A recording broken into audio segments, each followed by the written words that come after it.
Hi there, everyone. Again, sorry for the glare off my glasses. Um, just wanted to do a quick little update. I, let's see, what day is it? It is October 14th. We are about halfway through Preptober for NaNoWriMo, and I finished my outline. And it was an emotional trek to get through this. I did the majority of the work actually last night. Um, and it, oh, I must be masochistic to want to write this book because, um, my nano project, this is the first time I'm ever doing nano.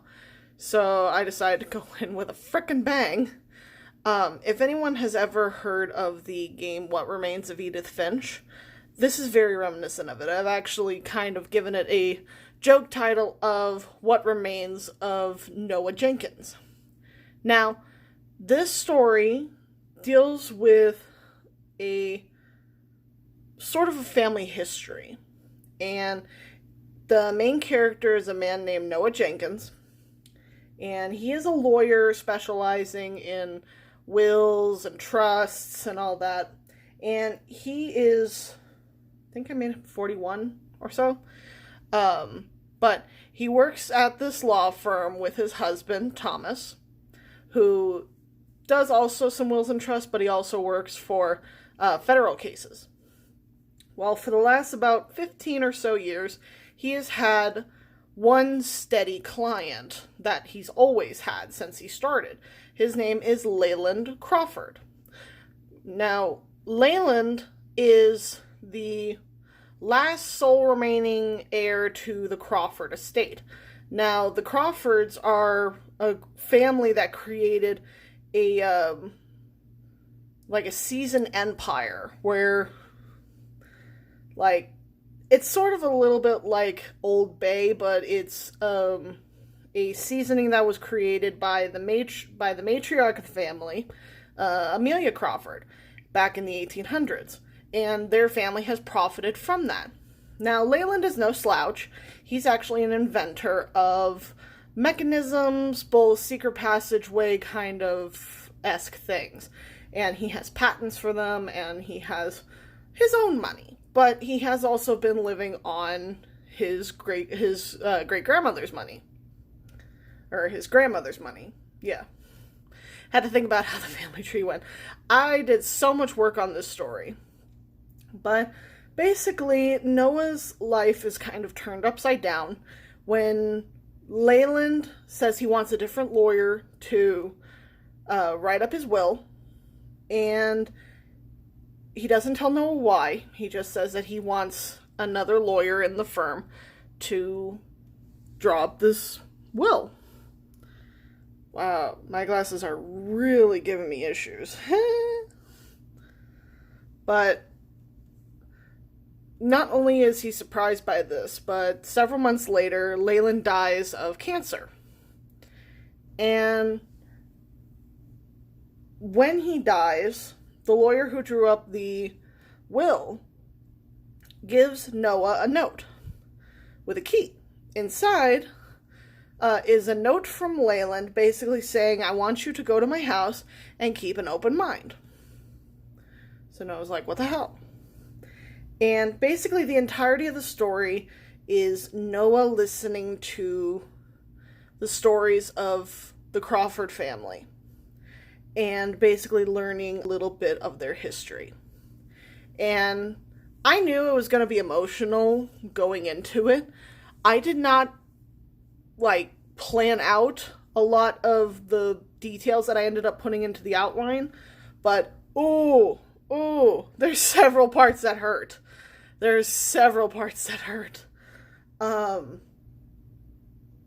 But I will warn everyone that this is a very, very bleak story. It has a lot of death, has a lot of very sensitive subjects, and it's emotional. And I am really stretching myself this time for whether or not I can do this. because I'm normally a romance thriller writer, which I've realized that about myself. But this is the first time that I'm legitimately trying to do something that's probably termed a little bit more literary. I'm not sure how exactly you would market this kind of book. But I do have the entire outline done, all 27 chapters, and it takes place over the course of 3 days. There are 2 points when it does a time skip, but they're at the beginning and at the end. So, majority of the story takes place over the course of 3 days, and the frickin' glare on my glasses is really irritating. See, can I find a way that this is not going to be annoying? Oh, whatever. This is close enough. But, I am very, very happy with how it came out. And I sent a couple of the sections to one of my co-authors, and she cried. So I'm like, yes, that's what I wanted. That's what I need. I need the tears of people for this book. But I will definitely, I'm thinking of either doing weekly writing vlogs or daily writing vlogs. Depends on how I feel. More than likely I'll do weekly ones, so that way I can kind of stack them all together. Oh, excuse me.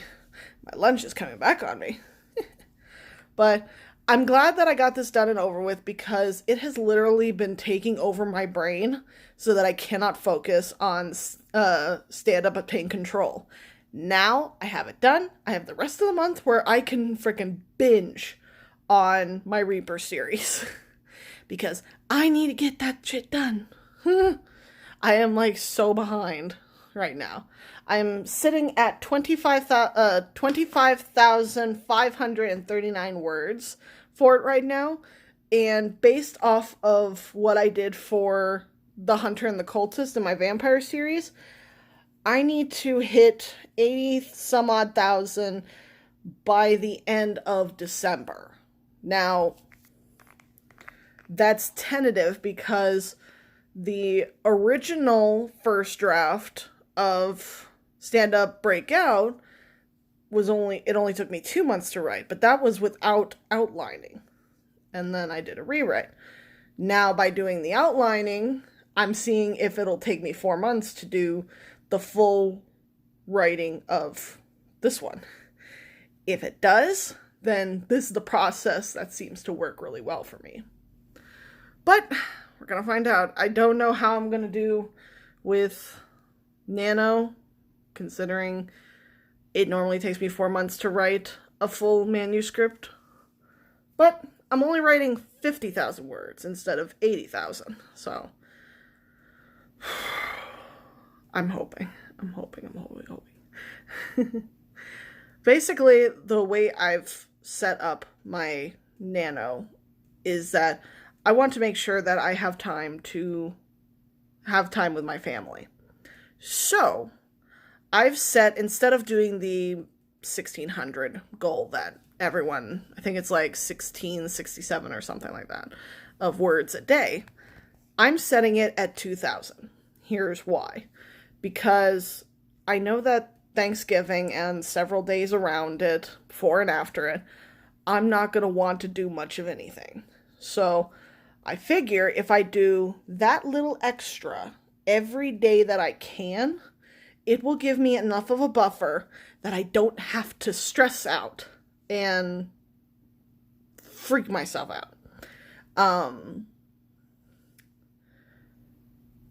I'm hoping that it works, because I do write more than 2,000 words a day on average, but I'm going to be working on 2 completely different projects, and I have to give them the same amount of attention every day. Or at least one of the projects I have to do every day, one project I can do 4 days a week. But I have to do those. I have to do it this way.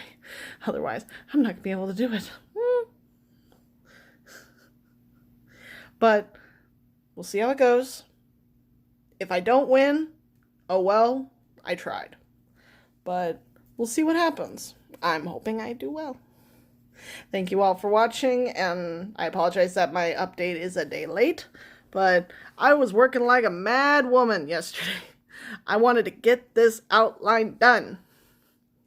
So, thank you all for watching, and I hope you all enjoy this content better than me posting only once every couple of months. Alright, see ya!